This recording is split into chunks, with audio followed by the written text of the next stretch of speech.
It is the best of times, it is the worst of times.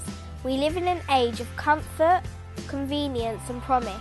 A wonderful place for grown-up human beings to work and relax. But it's not always the best of all possible worlds for children. Deep in our hearts we all know it, but we're frightened to admit it. The world we've created is damaging our children's brains. Written by Sue Palmer, a leading educational consultant and author of over 200 books. Toxic Childhood discusses the impact today's lifestyle has on child development. It has sparked debate about the way children live and how the modern world affects them physically and mentally. The teachers that I work with all over the country were all coming up with the same points, that children's attention was poorer, that they've got poorer listening skills, and that their language was declining.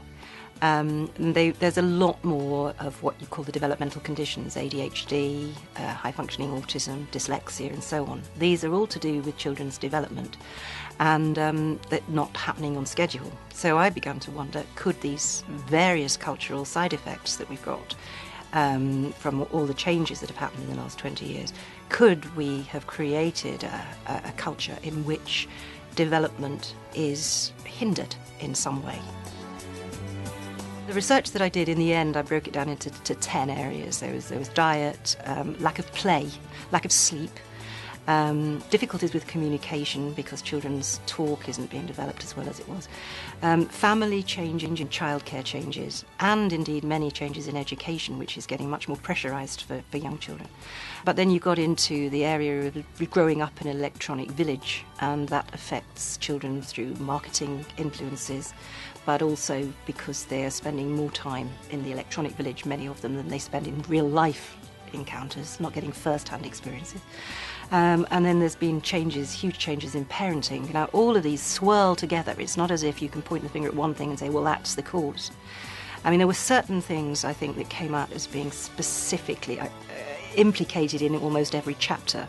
And one of those, I would say, was the movement of TVs into children's bedrooms, because that means that children are now watching far more alone. They're much more susceptible to marketing, grooming, and the parents don't know what they're watching. They're not mediating, and they're not being involved in the same activities as their children. We think that they're watching their children's channels, you know, we'll tut up happily watching Balamory, but actually children, you know, they're very curious and they tend to channel hop. And I think one of the most destabilising things for kids is actually the news. I sometimes wonder what it must have been like if you were an 8-year-old kid sitting in your bedroom watching the Beslan school siege being reported. These things are quite terrifying to adults, but extraordinarily destabilising to children who don't understand that, you know, there's time and space. But as far as they're concerned, it's happening down the road. There's a real problem coming up in the future. The immediate problem to me is get the televisions out of the bedrooms and try and make sure that parents across the social classes know of the damage that it can be doing to their children. And I think we've got to look as a society at what we want our children to be seeing, what we want them to be experiencing, and how we can make sure that we limit the bad stuff that's going out to kids. We've got huge numbers of children now with developmental conditions which did not exist until 25, 30 years ago. In America, in the early 80s, it was 1 in 50,000 kids diagnosed with autism. In 2004, it was 1 in 166. And the American Academy of Pediatrics was reckoning it's going up by 25% per year. Now, okay, this is increased diagnosis, you know, the medical people have got better, but that sort of increase is not just increased diagnosis. Something is going on. Same with attention deficit, the same with the dysfunctions, dysgraphia, dyslexia, dyspraxia. Our children's lives are changing, and it's interfering with their development. everybody that works with children has got a responsibility, because we're bringing up the next generation. And producers of children's content are hugely significant and important in the way they influence kids. I think they've got a responsibility to avoid things like montage telly, you know, when you're cutting and cutting and cutting, which does appear to be contributing to attention deficit.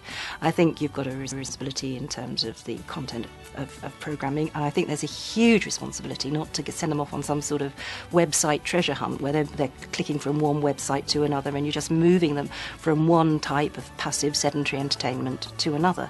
Children learn from first-hand experience and from first-hand interaction with human beings, and that's where, you know, we've got to be pointing them from the content that's provided back into the real world and the real people.